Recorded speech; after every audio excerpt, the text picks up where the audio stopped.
الفلسطينيون بسبب انحرافات قياداتهم. The idea of the insult came as a silly incident that happened to me a few years ago when I was living in Beirut. I was on a balcony watering my plants, and I had an argument with one of the workers downstairs, and then we ended up exchanging a few insults, but it got resolved pretty fast. And a couple of days later, as I was walking up the stairs, I start coming to my mind saying, what if my film starts with a very silly incident and does not get resolved? To the opposite, it gets more and more complicated. وهذا القصة المخالف، الزلمة كان عم يعمل شغله. Been told many times that the film does not take side, that it's neutral. It's actually wrong. The film take very hard side. I am one-sided, except that every 15 minutes I change position. That's how we treated the film. We did not want to be neutral. You cannot, films that are very neutral and just so balanced, quote unquote, is not interesting film. It's important to be able to sway in both directions to the extreme, which what we do. Now, of course, there's no good or bad side, good or bad guy in the film. This film is not about good versus bad. It's about good versus good, actually. Two opposing view, two opposing man, two opposing society, two opposing system of belief that conflict with each other. And that's where the drama comes in. You don't have to have a bad guy and a good guy sometime. The important is to have two antagonists. So the character of Tony and the character of Yasser are two antagonists. We come from a conflicting region. We come from a region that is very passionate, that's very adamant about its belief. So certainly, we've been in a very polarized position in my past. I was very radical. Sometimes I'm still radical today. But this is what we do for a living. We are radical. I've never seen a film that is controversial. It's what the audience decide to make it a controversial. Now, it can hurt susceptibilities. Certainly it did. It did hurt sensibilities in Lebanon when it was released. And there were a sort of a small campaign against the film because I said certain things that has not been said. I opened a subject which is considered a very big taboo. I first spoke of the Christian side in Lebanon. I gave the Lebanese Christian Party a voice by putting a main character, a member of those, something that's never been done because Lebanon has, since 1990, the Christians of that wing, of that party, were very stigmatized, jailed, killed. So the Christians have not had the chance to really reveal what that happens. They are somehow not allowed to discuss their suffering and their past. I broke that taboo, certainly, because I felt that it was true. We were telling the truth. At the same time, the other things that cause sensibilities is we said something that also no one says it in the Arab world, in the entire Arab world, which is the Palestinians have also caused suffering to other people. We have a tendency to believe that the Palestinian is only a victim. He is, but not only a victim. He has victimized others. He had committed war crime. What I was trying to say in the film is the idea of victimhood cannot be exclusive to anyone. Not to the Palestinian, not the Jews, not the Indian, not the Pakistanis, not the Sri Lankan, not anyone. هذا شيء حتمي. هي طبيعة الإنسان. So the film, if other people relate to it, and I assume maybe Colombia will relate to it because of the bloody past, because of the relationship between the people and the FARC and everything, probably, I'm not going to speculate. But I believe maybe also the Colombian or Latin American will be able to relate to the film because the film is playing on universal justice. I'm not talking about the Palestinian or the Christians. This is just the background. This is just the platform. The film talks about two human beings from two different perspectives, from two different backgrounds, from two different sets of belief are fighting each other. And what are the consequences on a country, in the country, with the government, with the press, with the public. This is what it is. The film is about two men believe in his own way of justice and trying to reclaim it. I'll be very curious. Maybe you should tell me when the film come out, how are the Colombians gonna react to it? I'll be very curious.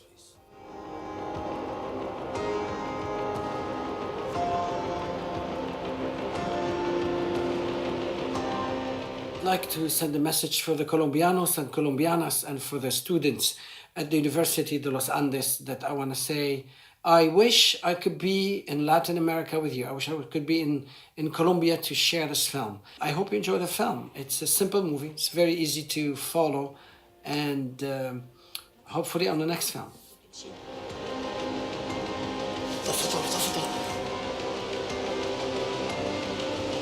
أنا مني يسوع المسيح لحتى أبرم له خد التاني.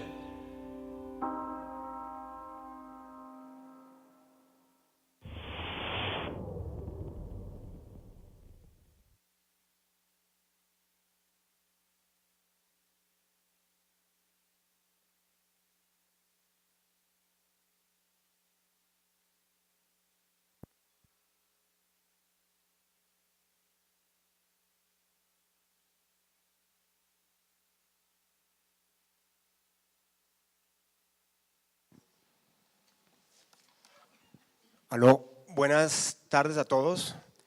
Bienvenidos y gracias por su participación en este evento. Muy grata la introducción, tener un director que habla de Colombia directamente de la Universidad de los Andes. En este caso hace aún más especial este evento. Estamos hoy con Marcela y con Gustavo, que ya tuvieron una presentación, expertos en temas de criminología, de derechos humanos, de resolución de conflictos.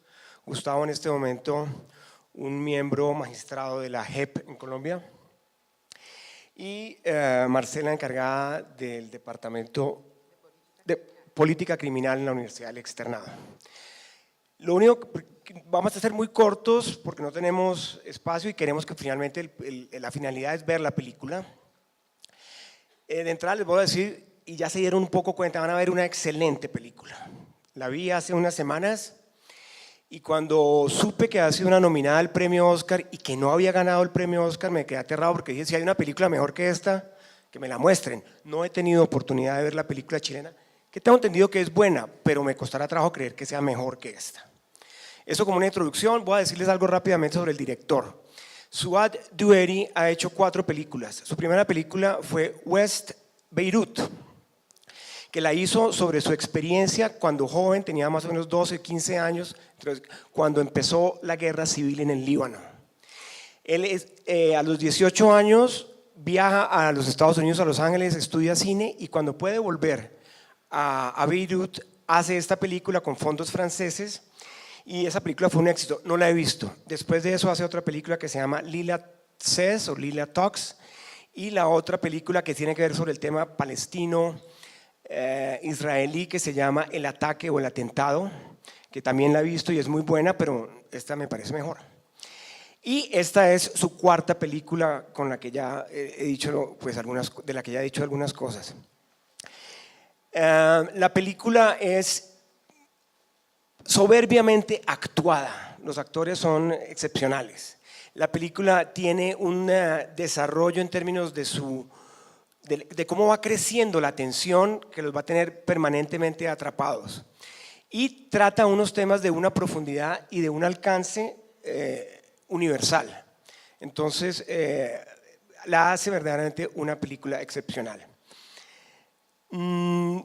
Para acercarnos un poco al tema, pues voy a permitir que sean Gustavo y Marcela que hablen de sus impresiones, ellos también ya vieron la película y en un principio Marcela me ha dicho que quería tocar temas relativos a cómo ese conflicto que tiene unas dimensiones gigantescas afecta directamente a los seres humanos como personas, como individuos dentro de círculos muy familiares, muy cotidianos y no tenemos que pensar en ese drama con letras mayúsculas gigantescos, sino en cómo se desenvuelve eso en la sociedad, en temas comunes y corrientes que vivimos en la cotidianidad. Entonces, en primera instancia, dejo que Marcela desarrolle un poco este tema.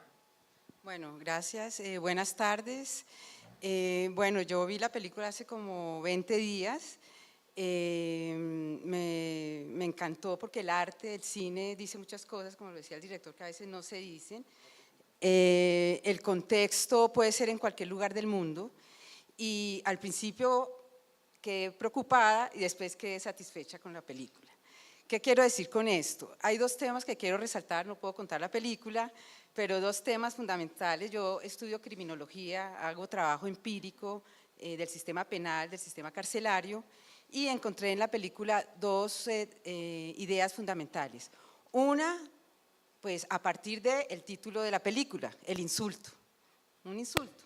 Todos a veces nos pasa insultos, ojalá no insultemos, pero de golpe si insultamos, es un pequeño conflicto.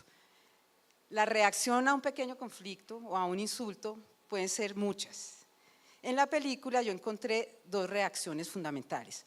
Una, la de una justicia institucional, burocrática, y otra, una justicia que podríamos llamar restaurativa. La justicia punitiva o la justicia estatal, detrás de eso hay muchos poderes. Ustedes van a encontrar, lógicamente allí hay un contexto específico religioso, político, pero generalmente frente a una justicia del Estado hay ciertos intereses, hay ciertos códigos, hay ciertas normas, leyes que se aplican. O sea, en síntesis hay una estigmatización, no hay lugar a la creatividad, sino todo está hecho, como si el mundo está hecho. Ojalá, pues, si ustedes conocen la experiencia de entrar a un sistema punitivo formal, es entrar a un formato y a estar en un estereotipo penal. De ahí que el sistema, y lo vamos a ver en la película, sino los jueces, los abogados, tratan de meter a las personas como víctima o victimario. No las zonas grises, sino si usted no es víctima, pues tiene que ser victimario. Y a partir de ahí, la realidad está construida en un mundo de buenos y malos. No hay lugar a otros colores. Y el segundo punto que encontré es el área que yo lo llamo la justicia restaurativa. Puede llamarse de otra manera. ¿Qué significa una justicia restaurativa? Que existe en el mundo, existe aquí en Colombia, en los mundos ancestrales, en los pueblos indígenas, pero entre nosotros también podemos pensar en que si nosotros siempre llevamos todos nuestros conflictos a los sistemas burocráticos estatales, puede que no. Y en la película ustedes van a encontrar que hay una respuesta fuera del sistema formal, o sea, donde no hay víctimas ni victimarios. ¿Qué quiere decir eso? Y acabo con esto para darle la palabra a su compañero, es que en el sistema formal estatal solo hay dos actores, no hay, como decía, otras zonas. No hay zonas grises, mientras en la justicia restaurativa no se habla posiblemente de lo que es un delito, es un hecho social, que en el ámbito institucional, formal, punitivo, puede ser delito o no delito, no hay lugar a nada más. Y si es delito, hay un delincuente. Y si hay un delincuente y un delito, hay una víctima y un victimario. Y una pena y una sanción que generalmente puede ser la cárcel, etc. Y en el mundo restaurativo no vamos a hablar, el lenguaje cambia, se problematiza lo que es delito, el delincuente y la víctima y da lugar a dos seres humanos en conflicto y podemos ser dos personas en conflicto que podemos resolverlo de otra manera diferente al sistema formal. Te interrumpo porque la idea de Marcela es fabulosa porque es uno de los puntos fundamentales de la película. Cómo a partir de lo que ocurre entre dos personas que son seres humanos y cómo ese conocimiento el uno del otro va a permitirnos a través de una película comprender muchas cosas más allá de su pasado, de la historia personal y de la historia de una nación, en este caso el Líbano. Entonces, ese para mí es uno de los grandes éxitos de la película. Cómo ese conflicto que ha descrito muy bien Marcela, que tiene muchas posibilidades de resolverse, va a permitirnos a través de una película genial entender muchas cosas de la historia del Líbano. Voy a pasarle la palabra a Gustavo con una introducción y es el Líbano, estábamos hablando ahora con algunas personas que nacieron allá y que conocen más el lugar, es del tamaño del departamento del Atlántico en Colombia, es 100 veces más pequeño que todo el territorio de Colombia. 1.100.000 y pico de kilómetros cuadrados tiene Colombia, el Líbano tiene 10.500 kilómetros cuadrados. Habitan 5 millones y pico de personas de diferentes etnias, culturas, religiones, razas, de diferentes proveniencias, hasta armenios, palestinos, maronitas, cristianos, musulmanes de diferente versión. Entonces, la pregunta hacia el mono, o la introducción hacia el mono, perdón, le digo el mono porque es muy amigo mío, Gustavo, es cómo esa convivencia que hace que viven 500 y pico de personas por kilómetro cuadrado podría convertirse, como en el caso de la película, en una bomba de tiempo, en un barril de pólvora, o no necesariamente. Y entonces es un tema que Gustavo, en su gran trayectoria como estudiante o estudioso de resolución de conflictos, ha tratado y nos puede hablar con respecto a la película. Gracias, debo darle las gracias a Papaya. Si él me dice el mono, pues yo le digo Papaya, aquí como nos decíamos en la universidad. Varias cosas rápidamente. Lo primero que hay que tener en cuenta es un concepto que es el surgimiento del Estado-Nación en el siglo XX, y en el caso del Oriente Medio tiene una particularidad, y es que es resultado de la Primera Guerra Mundial con una gran herencia colonial de las disputas, o digamos la partición que hacen Inglaterra y Francia, la caída del Imperio Otomano, la decadencia del Imperio Austrohúngaro y la Rusia zarista luego de la Primera Guerra Mundial va a determinar el surgimiento de una serie de estados-nación bastante incompletos. Entonces, hay algo ya que se convierte en problemático, que es el Estado-Nación, pero no siempre estuvo el Estado-Nación. Entonces, lo que siempre estuvo fue una multiplicidad de comunidades en toda la región. Entonces, la pregunta es, ¿esas comunidades han estado siempre enfrentadas? Y la respuesta básicamente es no. Básicamente han pervivido y han coexistido y han convivido durante muchísimo tiempo de manera pacífica en muchísimos escenarios. Luego hay una serie de condiciones que determinan, no hay una confrontación, por decir de alguna manera, natural, sino una controversia que se convierte en política y muchas veces deriva en violencia o en guerras bajo ciertos contextos e intereses, muchas veces mundiales, regionales, partidistas o religiosos. Quiero comentar esto en principio porque tenemos una visión de Oriente que suele ser bastante cliché, y eso llevó a un texto clásico que es el de Edward Said, de Orientalismo, en donde hay una crítica de cómo se ve Oriente, porque el Oriente existe en la medida que se ve desde Occidente. Entonces Edward Said replica la necesidad de ver Oriente desde Oriente, y creo que es el primer valor de la película, y es que Oriente es visto, el Líbano es visto desde un autor del Líbano, y eso ya genera una particularidad y una autenticidad, y además también unos sesgos porque él tiene una historia que está detrás de él. Al hablar de Oriente y conflictos, uno se encuentra en teoría de conflictos, y yo lo voy a ver como un texto para no contar la película porque me toca morderme la lengua, es Edward Azar, que es uno de los grandes teóricos de los conflictos. En el año 70 establece un modelo que se llama los conflictos prolongados, y él pone dos elementos para que explican los conflictos prolongados. El primero es el legado colonial, lo van a ver, se va a manifestar de diversas maneras en la película, y el otro es el ascenso de sociedades multicomunitarias. Entonces, en el ascenso de sociedades multicomunitarias normalmente tenemos la idea de que las sociedades multicomunitarias son sociedades propensas al conflicto y al estallido de violencia de manera inmediata. Y yo quiero hacer una salvedad ahí, porque eso es un cliché en el que nos metió Samuel Huntington del choque de las civilizaciones. Claramente no lo comparto, seguramente algunos de ustedes sí. Y aquí hay una visión de Amin Maalouf en un libro, Las cruzadas vistas por los árabes, que me parece un texto maravilloso, en donde señala la relación respetuosa que había entre musulmanes y cristianos en el año 1097. Me voy a permitir leer una parte. El primer día, Yaghiz Sayan ordenó a los musulmanes que salieran a limpiar los fosos que rodean la ciudad. Al día siguiente, para efectuar el mismo trabajo, envió solo a los cristianos. Les hizo trabajar hasta la caída de la tarde, y cuando quisieron volver a la ciudad se lo impidió diciendo: Antioquía es vuestra, pero tenéis que dejármela hasta que haya solucionado nuestros problemas con los frani. Los frani son los cruzados. Le preguntaron: ¿quién protegerá a nuestros hijos y a nuestras mujeres? El emir contestó: yo me ocuparé de ellos en vuestro lugar.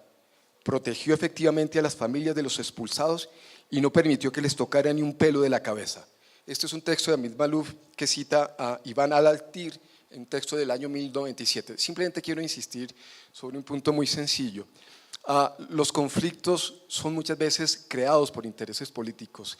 La regla que uno no puede derivar es que sociedades multicomunitarias son sociedades propensas a la violencia.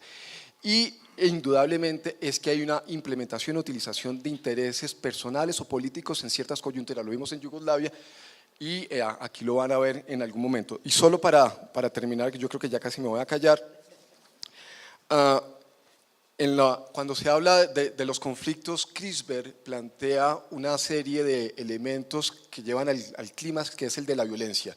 El punto de partida es la diferencia, y la diferencia es un elemento particularmente notorio en sociedades multicomunitarias. La diferencia es simplemente aprender a convivir con ella, y el elemento es el respeto. Cuando no hay respeto, hay un insulto. Cuando no hay insulto, hay una humillación. Y hay un libro muy particular. Esto parece como una casa de citas, qué pena, pero es que el tema me pareció, la película me parece una gran película. Avishai Margalit, que es un filósofo israelí, no digo judío, pues, sino digo israelí, para señalar unas particularidades, escribe este libro de la sociedad decente, y el libro de la sociedad decente parte de una premisa: no hay sociedad decente en aquellos sitios donde hay ciudadanos humillados, porque un ciudadano humillado no es un ciudadano de pleno valor. Luego, lo primero que reivindican los individuos en términos de una sociedad es el respeto, porque el respeto implica dignidad y la dignidad implica ciudadanía. Los puntos que acaba de tocar Gustavo son de suma relevancia dentro de la película y van a poder entender el alcance de muchas de las cosas que él acaba de decir cuando hayan visto particularmente ciertas escenas en los tribunales y demás.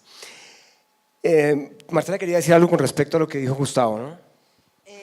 A ver, frente a lo que dice Gustavo y frente a la película, y una cosa que tú dijiste también sobre las distancias entre las personas. Yo me di cuenta en la película que en la primera parte, cuando hay una intervención de lo que es la justicia, vemos que cuando hay una gran distancia entre las partes involucradas, pues no hay conocimiento. Eso lo trabaja muy bien un profesor que se llama Lou Hulsman, abolicionista crítico del sistema punitivo, y muestra cómo en un sistema donde haya anonimato, no hay conocimiento, es muy fácil criminalizar.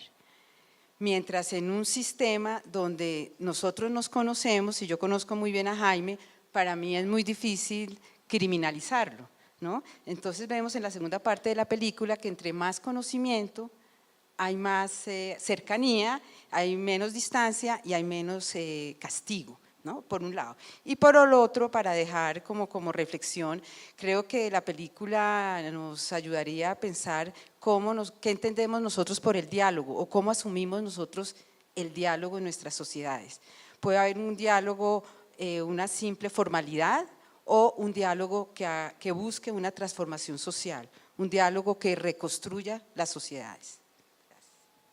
Retomando algunas de las palabras que dijo el propio director en el corto que alcanzamos a ver de su entrevista, me parece de suma importancia que como reflexión final hacia el público seamos capaces de traer todo lo que ocurre ahí al contexto colombiano. Dentro de una de las observaciones que hizo Gustavo, tal vez muy trascendente, es cómo no necesariamente tenemos que enfrentarnos como individuos que compartimos un vecindario o una misma cuadra, pero también cómo muchas veces ese discurso, que la película también lo muestra muy bien, que escala por los líderes políticos, por el propio abogado que se mete en el conflicto, o los dos abogados, podemos decir en un momento. Y entonces ya las personas en un momento determinado pierden esa cercanía de la que hablas tú y se van llegando a puntos de violencia. Y nos está pasando aquí en Colombia por una polarización extrema, y en la que, insisto, de golpe, y la película también lo muestra muy bien, cómo esas palabras van haciendo crecer esa distancia y aumentar también el nivel de violencia que hay entre los individuos. Realmente el tema es tan amplio y podríamos hablar de historia, de la creación del Estado de Israel, de los palestinos emigrando por toda el Medio Oriente, a Jordania, a Líbano, a Siria, a otros países, y toda la relación que hay entre ellos, la creación de grupos terroristas, todo eso, pero es un tema que nos desborda en este momento por el tiempo y no alcanzamos a tocarlo. Tendríamos mucho que hablar, y algún día será bueno que ustedes, como primeros asistentes a ver esta película, tengan oportunidad de debatirla en otros círculos académicos. No sé si ustedes quieran concluir con algo más.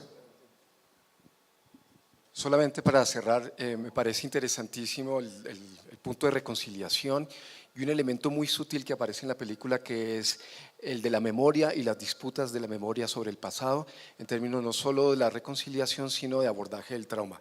Mejor dicho, esto da para una discusión muy larga, porque es absolutamente exquisita en términos de las sugerencias temáticas que hace el autor. Bueno, entonces solamente ahora, como salen los teatros, por favor apaguemos los celulares y evitemos interrumpir cualquier cosa de la proyección para respetar al público, y bienvenidos a una magistral película.